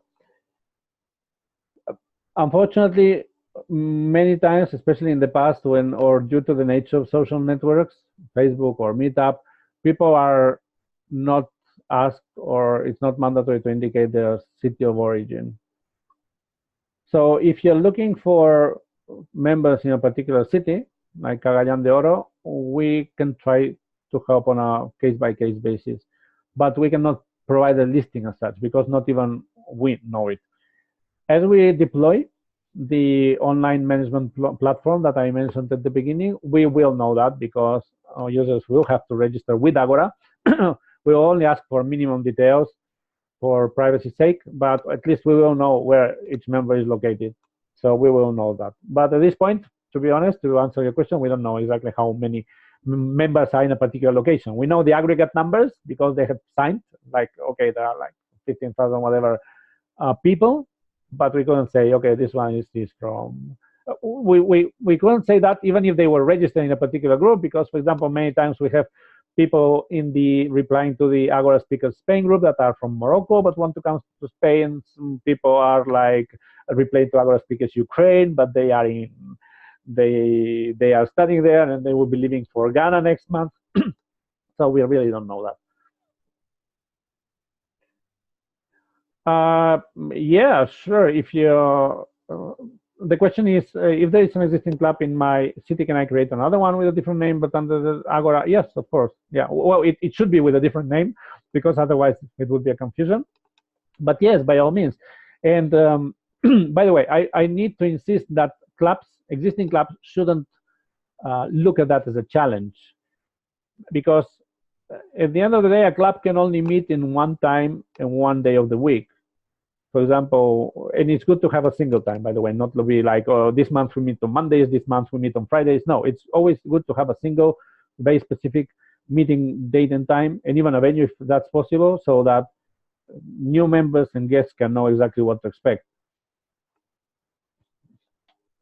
But of course, if your club decides, for example, to meet every Wednesday at 6 p.m., that will, at the particular venue, that will not suit everyone in the city. So it's good for people to have options. Okay, this club meets on Wednesdays at 6 p.m. These other clubs meet on Saturdays in the morning. These other clubs meet, I don't know, in a different venue that's more convenient for me.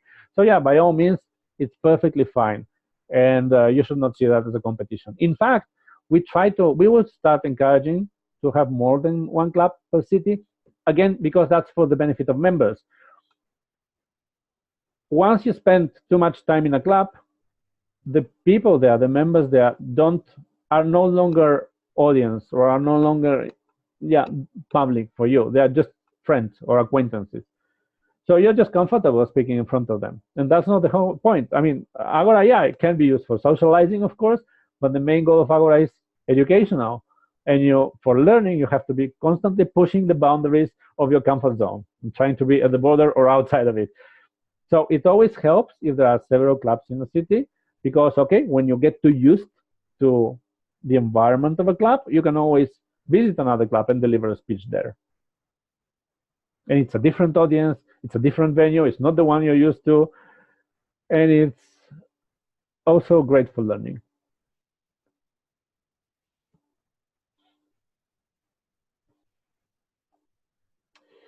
Okay, another question. While Agora is not registered as an NGO in a country, what legitimacy does a club have to exercise any activity in the framework of Agora missions? Okay, clubs are legally separate entities from Agora. We don't have the resources and or the knowledge to be able to tell you what are the requirements in a particular country, the legal requirements for a club. The club is an independent entity. We don't manage the clubs. We don't control the clubs. They do need to follow some basic guidelines of the program to ensure that the members' experience worldwide is more or less the same and that we stick to our goals. But they are not really part of Agora as such. They are affiliated.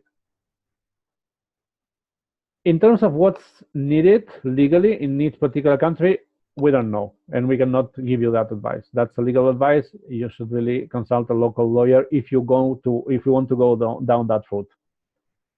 What I would say is a personal opinion, and that I insist is a personal opinion, is that usually there is absolutely no problem with a group of people that just meet in a particular place to practice some common activity, that do community projects. And one thing I want to stress is that all our community projects, usually we ask that you coordinate them or that you're in touch and get the approval of the local authorities. So if a club is just doing that, meaning, yeah, you call yourselves a club, but in the end, if you're not moving huge amounts of money, and if you're just doing things that are good for the community, that you're in touch with the authorities, that you don't go about in some hidden way or subversive ways, and that you're just practicing and improving educationally, that shouldn't have a problem. That shouldn't be a problem. Now, there are some countries in which that is very strict and you need legal registration, but I would say that's a very, very minority.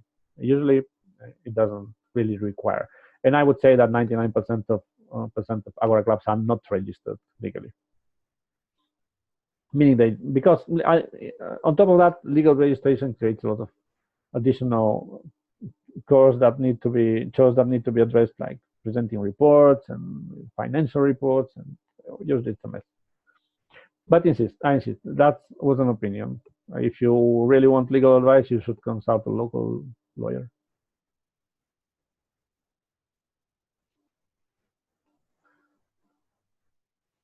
Still, if I may add, as I mentioned, if you do need legitimacy in front of some authority for getting something, like for example a visa for the Agora conference in Lisbon, or a venue in front of the university dean, we can provide an official letter. But of course, it will be from Agora Speakers International, which is registered legally in the European Union, not in a particular country. But usually that's enough. We can either send it to you and you forward it to whoever needs it, or or we can send it directly to the target person.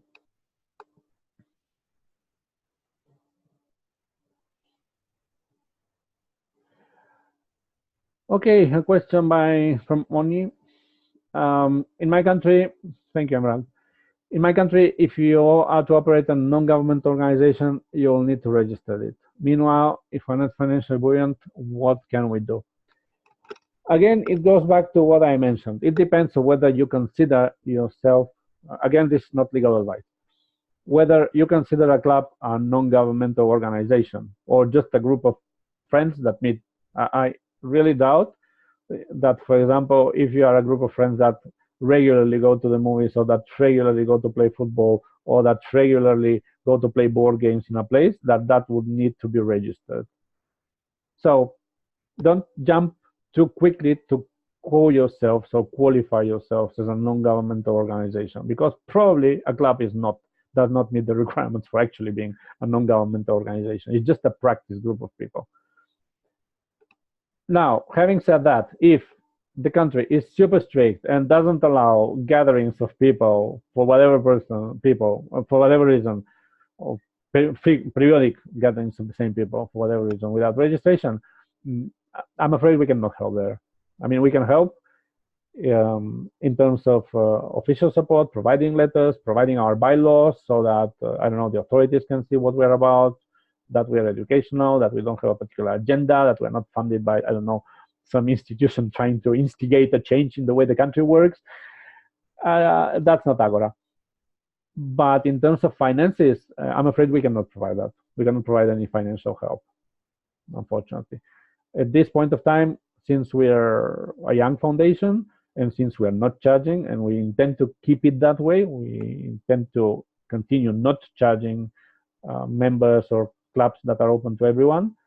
Our budget is very limited and we need to measure very precisely where we spend it.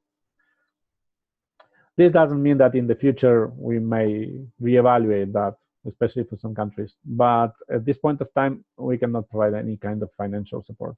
And financial support not only includes money, it also includes sending physical goods or even things like physical certificates, because at the end of the time, you can imagine 102 clubs, each club has at least 10 members.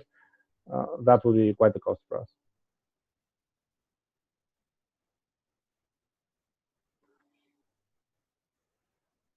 Any other questions?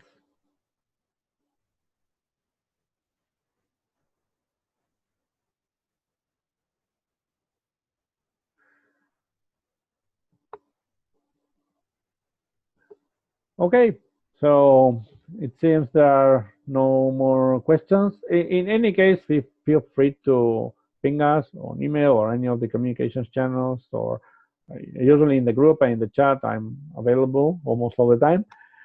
And I'm happy to reply to whatever questions you may have. And remember, if you want to start a club, you need to start, actually. Yep, Oni.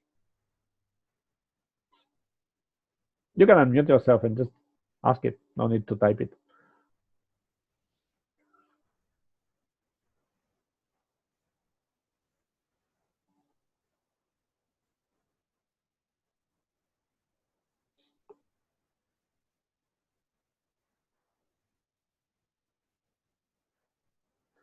Okay, that's an interesting question. Whether we evaluate the performances on clubs. We try to not go there, meaning because we have experience from the past in which if you define a metric on what you call performance, for example, performance, we're going to measure the club on how many projects they have completed, or we're going to measure the club in terms of how many members they have. This creates, from experience, an unhealthy environment, because people end up, and that's not only in these kinds of organizations, it happens universally. Organizations that are too focused on metrics, people tend to forget about the whole goal. They tend to forget about the forest and they start focusing on the metrics. So, for example, if you measure the club on members, on how many members they have, then the club starts chasing and starts a frenzy of recruiting and starts neglecting existing members, neglecting the whole purpose of the club, which was educational in the first place.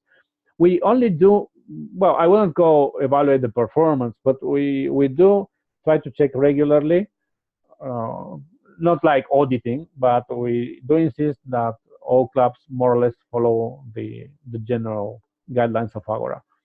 Clubs have a lot of flexibility, as you have seen, in terms of how they organize the meetings and things like that, but still there are a minimum set of requirements, because otherwise it would denaturalize what Agora is. Who are to participate in the debate? I'm not sure I understand the question. If your question is about the debate section of the club, the debate section of the meeting, for those meetings that have one, because the debates are quite a long thing, they usually take like 45 minutes. It can eat a good part of the meeting time. That's up to the members of the club. I mean, at the end of the day, in any section of a meeting, whether it's debate or hot questions or today we travel to or prepared speeches, it's always members that participate. So yeah, and they organize themselves. I mean, usually the vice president of education will decide, okay, we're going to have, let's have a debate on this particular topic, like I mentioned before, public education or high school education. Should it be free? Should it not be free? And then the members themselves decide what position they want to defend. Of course, if no members want to defend a different position, then there's really not much ground for debate. But usually that's not realistic. Usually, as long as the club is big enough, like 20 or 30 members, you will always have disagreements. That doesn't mean, though, that clubs cannot invite experts from the outside. And in fact, that's a very good use of funds. Although it's rare the case that a club has so much funds as to like really pay for an expert.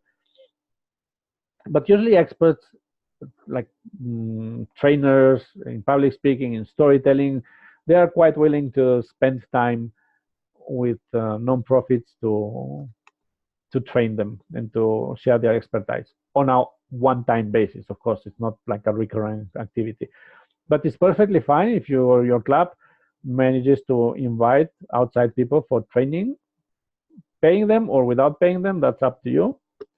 And in fact, that's one of the reasons why we don't charge money clubs. We do want clubs to invest all the money that they get from members in their own development. We don't need really funds to be sent to us. We do accept donations, of course, like any foundation. We do have a budget. We do have financial needs. But as I mentioned before, the way we address them are not through members.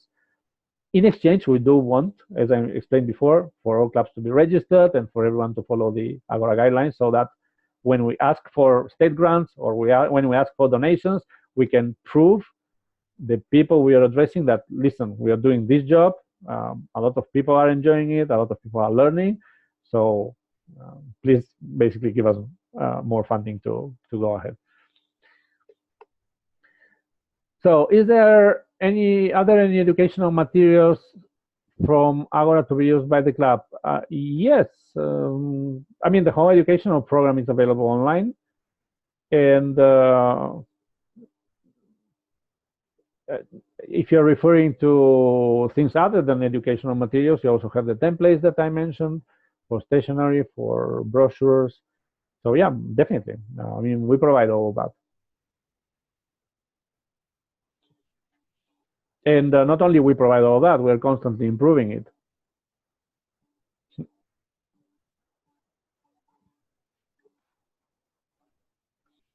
More questions?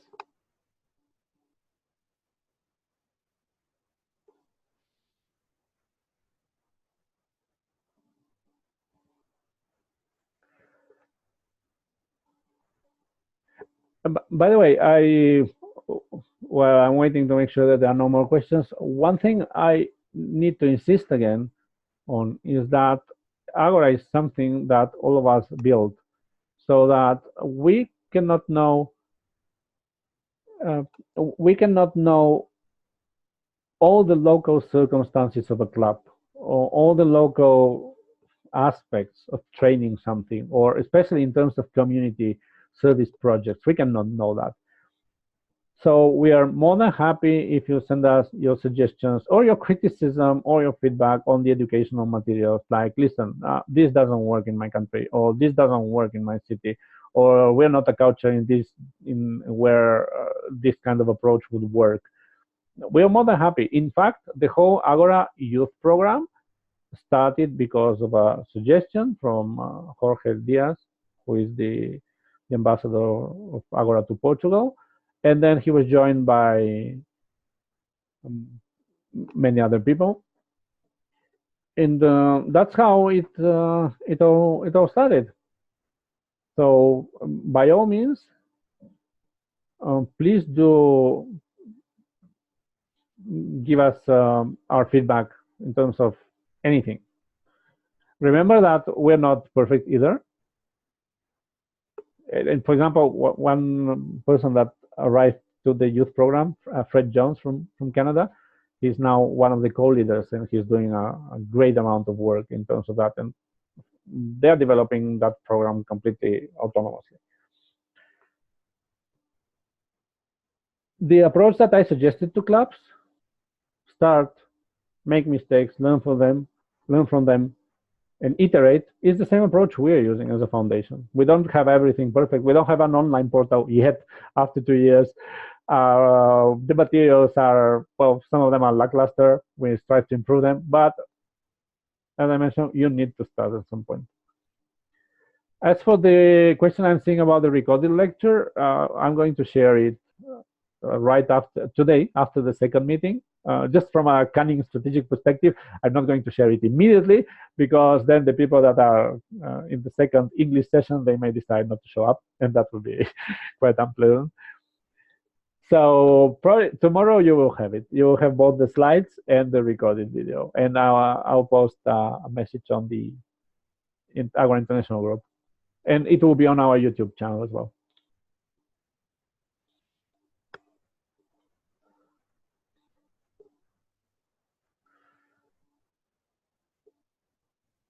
Anything else?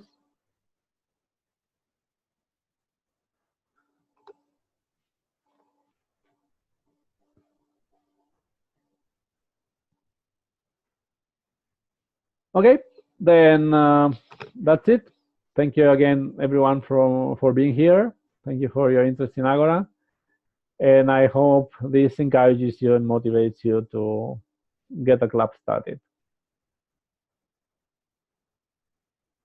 Thank you.